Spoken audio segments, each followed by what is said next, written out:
Hola, pues vamos a comenzar con nuestro estudio taller, nuestra serie de trabajos sobre la Biblia. Habíamos acordado que en este taller de preparación de mensajes bíblicos íbamos a tener tres secciones principales. La primera sección tiene que ver con exégesis y hermenéutica, el estudio de la Biblia. La segunda sección tiene que ver con organizar eso que estudiamos en un bosquejo, con algo de homilética. Y la tercera sección tiene que ver con entregar el mensaje, es decir, algo de oratoria, si es para un grupo grande, o algunas recomendaciones para exposiciones en grupos pequeños o con niños. Entonces, en esta primera sección, que es la sección donde vamos a trabajar más tiempo, dijimos que íbamos a empezar trabajando con el método inductivo, con tres pasos muy sencillos. Era observar qué dice el texto, interpretar qué significa y luego aplicar. ¿Cómo se aplica esto a mi vida? ¿Cómo lo obedezco yo? Entonces tenemos estos tres pasos. En el primer paso, observar, nosotros tenemos que observar primero el estilo literario en el que estamos trabajando. Hoy nos vamos a ocupar de cuando el estilo literario es narrativo, cuando son historias las que vamos a estudiar, a trabajar. Una historia tiene mucho en sí y tiene que ser tratada como historia. Una historia nos permite identificarnos, nos permite involucrarnos en la historia. Una historia tiene personajes, tiene un escenario físico, un escenario cultural, un escenario histórico, tiene actores principales, secundarios, tiene una trama, tiene una introducción, un desarrollo, un clímax y un desenlace. Y ahí vamos a empezar a trabajar sobre el estilo narrativo. Hoy vamos a empezar con esto, narrativo. ¿Cómo abordo yo un texto narrativo de la Biblia? Cuando yo abro mi Biblia y quiero estudiar y me encuentro con que lo que voy a estudiar es una narración, es una historia. ¿Qué es lo que hago? Bueno, hay varias cosas que vamos a hacer en el estilo narrativo. Una de ellas es identificar los personajes principales y secundarios. Usted identifique personajes. Igual que en una obra usted va a identificar personajes, tal vez algunos son protagonistas, otros son antagonistas y otros son nada más así como que la multitud que hace ahí algo, ¿verdad? Pero que son importantes, por algo están. Entonces identificamos personajes, pero vamos a identificar también el escenario. Aquí en el escenario vamos a poder identificar el escenario temporal, el escenario físico, el escenario histórico-cultural en el que se desarrollan los hechos, cómo está desarrollándose. Además de esto, tenemos que identificar la trama, es decir, la secuencia de eventos relacionados que van a tener siempre una introducción, un desarrollo, un clímax y un desenlace. Entonces hay que identificar la trama. ¿Y qué tipo de trama es? Entonces, dentro de la trama tenemos la introducción, el desarrollo de los eventos, pero vamos a llegar a un clímax y finalmente a un desenlace. Y cuando usted vaya a observar la trama, usted también tiene que poder identificar si lo que está narrándose es una tragedia, donde el protagonista, aunque tiene mucho potencial y mucha oportunidad para tomar decisiones, toma decisiones malas por un defecto en su carácter, y aquí hay una tragedia que provoca tristeza. Si es una historia donde usted dice tenía mucho que dar, pero no lo hizo, se quedó falto y provoca tristeza, esa es una tragedia, como en algunos aspectos la vida de Saúl pudo haber sido así trágica, ¿verdad? Ahora tenemos que la trama puede ser también punitiva. Estas son historias que nos hacen aplaudir porque el malo recibe su merecido, como cuando Jezabel recibe su merecido o Acab. Es una historia punitiva. En ocasiones la trama puede ser también de ejemplo negativo, y estas historias describen el carácter o las acciones negativas de los personajes. Nos molestan y nos enseñan el comportamiento que debemos evitar para que ustedes no sean como ellos. Esa es una historia de ejemplo negativo. Puede haber una comedia también. No necesariamente son historias chistosas, sino que describen la victoria final del protagonista después de vencer algunos obstáculos. Las comedias provocan como que lágrimas de gozo, como la historia de Noemí, que empieza muy triste y luego al final termina muy dichosa, ¿sí? Tenemos también de recompensa. Estas historias es donde Dios recompensa las buenas acciones y las podemos luego examinar, como la viuda en segundo libro de Reyes, una viuda que se porta bien. O de admiración. Estas historias describen el comportamiento positivo para imitar y nos produce una sonrisa de decir, bueno, de admiración, esta persona hizo bien, ¿verdad? Entonces nosotros tenemos que identificar qué tipo de historia es la que estamos teniendo enfrente. Esto es lo primero que vamos a observar. ¿Estilo literario? Muy bien. ¿Qué estilo literario es? Y nos dijimos narrativo. Después, algunas palabras principales que vamos a detectar en la narración. ¿Cuál es el escenario físico, temporal, histórico, cultural? ¿Cuáles son los personajes primarios, secundarios? Y tratar de describir cómo son esos personajes. Tomar papel y pluma y escribir tal personaje, y a como yo lo leo, se ve que es así, de esta manera. Descríbalo, trate de describirlo. Es fuerte, es vigoroso, es miedoso, es impulsivo, es de ánimo opacado. ¿Cómo es? ¿Sí? ¿Cómo se muestra en la historia su carácter? Luego también vamos a identificar la trama. ¿Qué tipo de trama es? Y los puntos de dónde se introduce la historia, dónde es el desarrollo, cuál es el clímax y luego cuál es el desenlace.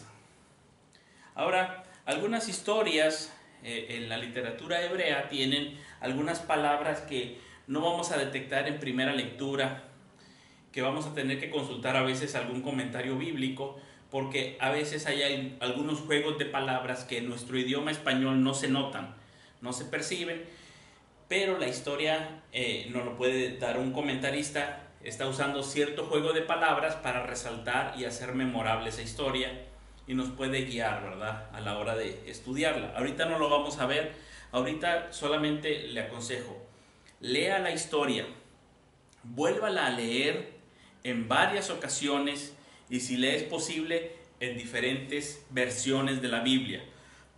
Use la Biblia Reina Valera si quiere, la de nueva versión internacional, la Biblia de las Américas, la Biblia de Jerusalén. Use así algunas de estas y léala varias veces.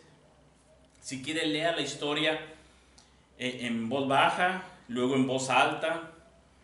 Si la historia que está leyendo tiene un contexto más grande en el libro, lea qué sucedió antes, lea qué sucede después con el personaje, para que tenga un mejor panorama de qué está sucediendo ahí. Ahora también tenemos que identificar el narrador, es decir, quién está narrando esta historia y si da algún comentario que nos puede guiar en su estudio, en su interpretación y en su aplicación. Tenemos que identificar quién escribió la historia, para quién la escribió, con qué propósito. Porque la historia sucede en un momento en el tiempo y en el espacio, pero luego hay alguien que la escribe para otras personas porque quieren que sepan lo que sucedió ahí por algo. ¿Cuál es el propósito? ¿A quién le está escribiendo? Eso le va a ayudar a saber para qué era la historia, para qué se estaba contando. Ahora, además de identificar el propósito de la historia, vamos al final a asociar esto con el Evangelio. Es decir, la historia ocurrió en un momento. Alguien la escribió o la contó en un momento por algo. Y esto tiene que ver con nosotros en este momento por el Evangelio. Y vamos a ver esa historia desde el punto de vista cristiano. ¿Sí? Entonces, ese es el trabajo. Vamos a trabajar sobre Génesis capítulo 38. Génesis 38 nos narra la historia de Judá y Tamar. Una historia interesantísima. Tiene muertos trágicos, tiene engaños, tiene pasión, tiene fornicación, tiene juicios, tiene desenlaces sorpresivos y confesiones sorpresivas. Vamos a estudiar esa. Génesis capítulo 38. Léalo, vuélvalo a leer, vuélvalo a leer, vuélvalo a leer y después tome nota. No solamente vea, tome nota, escriba. Trate de ser preciso cuando escriba. Escriba por algo que usted vea, trate de ser preciso. Escriba esta historia y trate de decir, los personajes son tal, tal, tal, tal. Este es primario por esto, es así, su carácter es así. Este es secundario y es así. Y aquí se ve esto y esto. Esta es la trama. ¿Es punitivo o es comedia o es tragedia? Usted identifique qué es aquí, ¿sí? Identifique el escenario temporal, cultural, espacial, vea dónde está ubicado en la Biblia, identifique quién lo escribió, para quién lo va a escribir, quién va a leer esa historia, y luego vamos a identificar qué tiene que ver con nosotros ahora también, que también estamos leyendo esa historia y que también la estamos estudiando. Entonces, Génesis 38 va a ser una historia que vamos a tener como ejercicio para este próximo domingo a las 10 de la mañana, y ahí vamos a revisar qué pasó con Judá y Tamar. ¿Qué dice la Biblia? ¿Por qué lo dice? ¿Qué significa eso que dice? Y si hay algo que nosotros tengamos que obedecer hoy en día, tú y yo, en nuestro tiempo, ¿qué aprendemos de esta historia? ¿Qué tenemos que hacer? ¿Y cómo se ve ahí el Evangelio, si es que se ve? ¿O dónde se encuentra Cristo, si es que ahí se ve? Entonces, esta va a ser la historia en la que vamos a trabajar. Pero, para que usted pueda trabajar, le voy a dar un pequeño ejemplo a manera de ejercicio para que usted pueda entonces tener ya el ejemplo y decir, bueno, de esa manera lo voy a seguir. Se los voy a pasar por escrito a quien desee. Entonces le puedo pasar brevemente el escrito con ahí algunas pequeñas notas, pero voy a hacer un ejercicio que ya he hecho en otras ocasiones sobre la vida de Elías, y va a ser específicamente el pasaje del primer libro de Reyes, capítulo 18, versículos 16 al 46, Elías en el Monte Carmelo. Ahora, ahí tenemos varios personajes, tenemos un escenario. Vamos a tratar de revisarlo juntos. Ahí tenemos el escenario físico, es la reunión en el Monte Carmelo. Ahí está, físicamente es el Monte Carmelo. Pero también el escenario temporal tenemos que es durante un tiempo de sequía por causa de un juicio divino. Entonces, esto se está dando en tiempo de sequía por juicio divino, por juicio por el pecado. El escenario histórico-cultural es un tiempo en que el pueblo de Israel está invadido por el culto a Baal. Está presente este culto en la nación de Israel durante el reinado de Acab, un rey que no hizo lo bueno, al contrario hizo lo malo, con su esposa Jezabel, que también patrocinó a muchos falsos profetas, muchos ídolos, hay mucha idolatría. Tenemos una nación que está alejada del Dios verdadero, y el culto a Baal y a Acera, usted revíselo en algún libro de costumbres de aquellos tiempos y cómo era el culto a Baal y a Acera, para que se imagine qué es lo que sucedía ahí. ¿Qué estaba sucediendo en la nación de Israel en este tiempo? Ese es nuestro escenario físico, temporal, histórico, cultural. Ahora, tenemos el elenco. El elenco tenemos al protagonista Elías. Su nombre significa Dios es Jehová. Parece tener relación con lo que va a suceder en esta historia. En todo su ministerio va a demostrar a la nación que el Dios verdadero es el Señor, que Él es el Dios verdadero. Y eso es lo que significa su nombre, Elías. Ahora tenemos también a Acab. Antes sobre Elías, Acab dice de él que es el que turba a Israel, así lo tiene identificado. Si le preguntáramos a Acab, oye, ¿y cómo es Elías? Acab diría, ese es el que turba a Israel, es alguien malo que está perturbando a la nación. Eso es lo que sucedería si le preguntáramos nosotros a Acab. Pero además, por nuestra historia, nosotros podemos observar que Él es un Dios, Él es un profeta del Dios verdadero. Él es un hombre que se llama a sí mismo y se ve a sí mismo como profeta de Jehová. Esto nos muestra claramente que él sabía lo que hacía, lo que decía y a lo que estaba llamado. Él se identifica a sí mismo así. Es un hombre que enfrenta al rey. Nos muestra a Elías con temor de Dios antes que temor al hombre. No le importa, se enfrenta al rey con todo su poderío.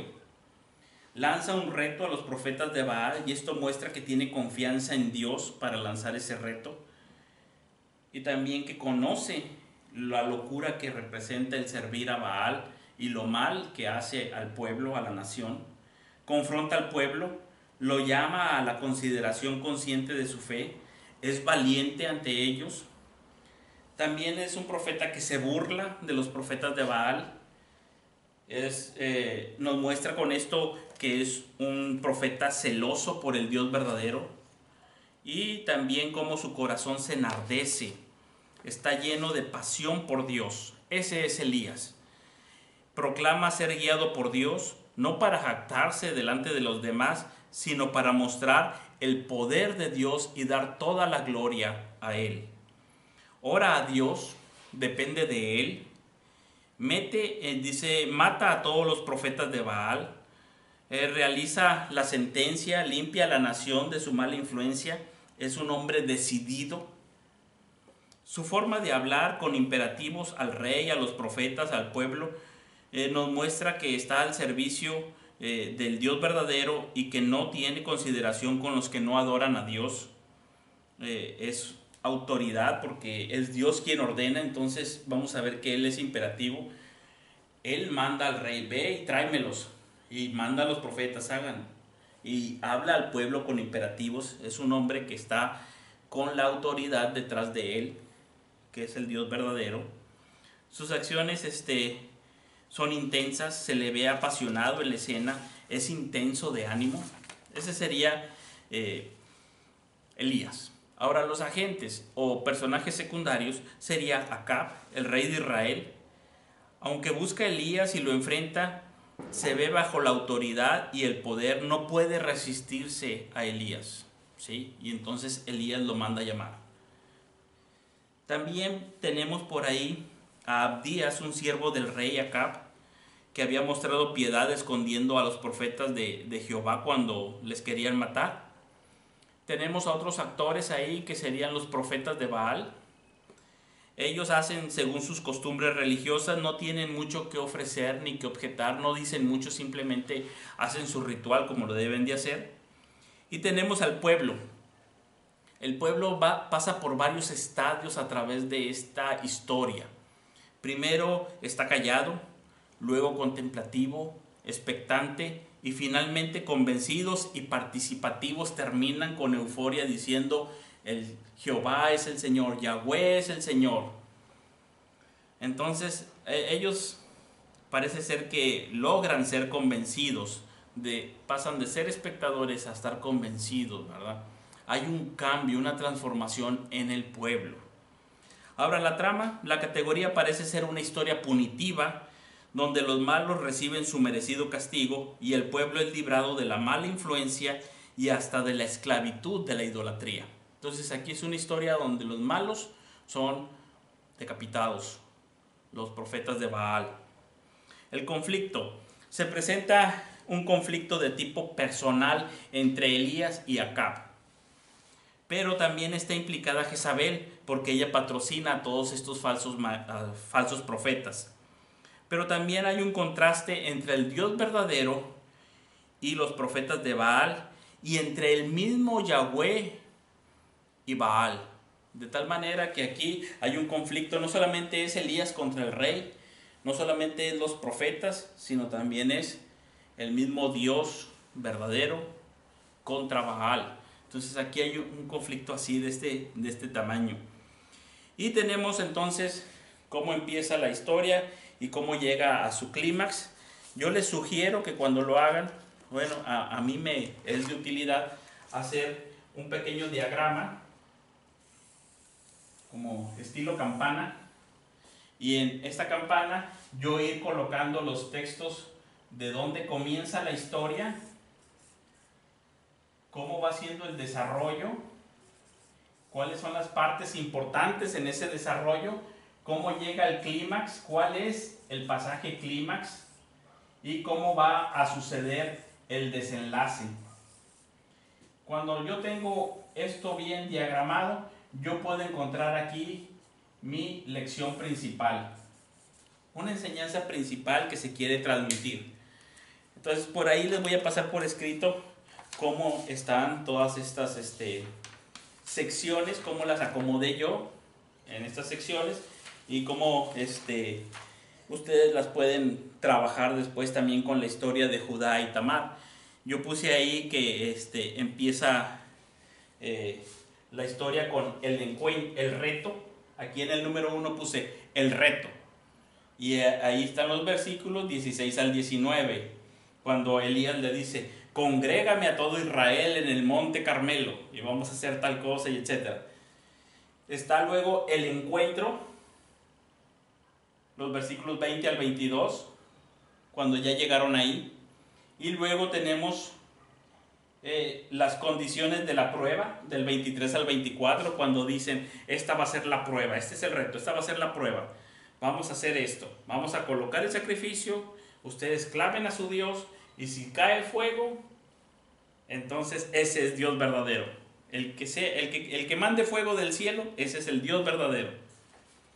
Y entonces así vamos entonces con el primer punto, que era el reto, luego el encuentro, luego las condiciones de la prueba y luego el turno para los profetas de Baal. Y ahí en el turno de los profetas de Baal son los versículos 25 y 26.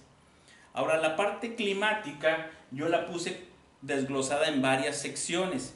La parte del clímax tiene la burla de Elías, el turno de Elías con cada una de sus secciones, la oración de Elías y la respuesta de Dios. Entonces tenemos su burla. Esta es la parte ya del clímax, cuando él se empieza a burlar y les empieza a decir: si tal vez no les escucha, griten más fuerte, etcétera. Luego viene el turno de Elías y nos dice cómo hace la invitación al pueblo para que le ayuden: tráiganme agua, y los hace participar. Y después no solamente hace esa invitación, sino hace la preparación, y esta preparación es una preparación especial. Dice cómo prepara el altar, dice con cuántas piedras prepara el altar. Esto va a ser importante para que nos lo digan. Nosotros tenemos que tener en cuenta que los escritores en el Antiguo Testamento tenían una economía de palabras, es decir, no echaban rollo. Cuando ellos nos cuentan una historia y nos dicen hasta el número de piedras con el que está haciendo el altar, es porque tiene un significado, una importancia en la historia. Sí, ellos no tenían tanto papel como nosotros y no podían estar desperdiciando. Su forma de escribir es realmente con un propósito. No son rolleros, por así decirlo, como nosotros, que podemos imprimir muchas hojas, ¿verdad? Pero ellos no, están dando al punto. Y entonces aquí la forma de preparar el altar cómo lo acomoda, el sacrificio que hace, cómo llena todo esto, está mandando un mensaje. Luego viene la oración. La oración viene como una invocación al Dios del pacto. Luego la consideramos ya. Usted la puede leer, ¿verdad? Esa oración como es una oración invocando al Dios del pacto. Pero también es una invocación con propósito de glorificar a Dios. Ese es el punto principal. Y luego viene la respuesta de Dios. El fuego, su intensidad, la respuesta de la gente, sus palabras, la participación al ejecutar a los profetas de Baal. Todo esto es intensísimo y está ahí en el centro. Ahí vamos a tener una enseñanza para nosotros. Después va a venir el desenlace, y el desenlace viene con la consumación de la victoria de Elías sobre los profetas de Baal, versículos 40 al 46. Y ahí vamos a tener la orden de Elías, la reacción de Acab, la oración para que lloviera, sube al monte, el regreso del rey y luego el regreso de Elías. Todo esto lo tenemos ahí. El propósito de la historia. Para tener el propósito de la historia, primero tenemos que recordar quién la escribió, para quién la escribió. Y déjenme decirles que Reyes muy probablemente estaba siendo escrita por Jeremías y está escrita para aquellas personas que se fueron cautivas, aquellos judíos que habían ido a la cautividad. Ellos habían pasado un trago muy amargo al ir a la cautividad, al ser derrotados, y ellos ahora estaban pensando tal vez, ¿qué pasó? ¿Dios fue derrotado? ¿Acaso Yahweh, el Dios del pacto, fue derrotado por el Dios de Babilonia y por eso nos sacó de la tierra prometida, del pacto que había hecho? ¿Yahweh ha sido vencido? ¿Por qué estamos aquí? ¿Y qué va a suceder ahora? ¿Hay esperanza? ¿Hay algo que hacer? ¿O ya no hay nada que hacer? Cuando ellos leen esta historia, ellos se van a identificar con el pueblo y van a poder ver, Yahweh es el Dios fiel que responde con fuego, que está presente, que castiga a su pueblo también con un juicio sin lluvia, pero que después al final da la lluvia. Es el Dios verdadero que responde y Él es fiel al pacto. Él sigue siendo el Dios del pacto. Cuando ellos están allá en Babilonia y escuchan esta historia o leen esta historia, ellos van a leer ahí cómo se prepara el altar, las 12 piedras, se identifican como nación del pacto y Dios respondiendo a la oración del profeta Elías y todo el pueblo convirtiéndose. Y ellos ya saben ahora que ellos están en Babilonia por su pecado, por su idolatría. Ellos saben ahora que Dios es fiel al pacto. Y ellos saben ahora que ellos tienen que convertirse, así como en ese momento el pueblo se convirtió cuando Elías les llamó y les dijo: ¿hasta cuándo claudicaréis entre dos pensamientos? Si Jehová es Dios, sírvanle a Él. Entonces ahora en la cautividad ellos van a decir: lo que yo tengo que hacer es arrepentirme y servir al Dios verdadero. Y entonces Dios va a responder desde los cielos, así como respondió en el tiempo de Elías. Entonces la historia que está siendo aquí relatada tiene un propósito. La historia fue incluida en el libro de los Reyes para que todos los judíos pudieran observar lo que sucede cuando vuelven sus corazones al Dios del pacto.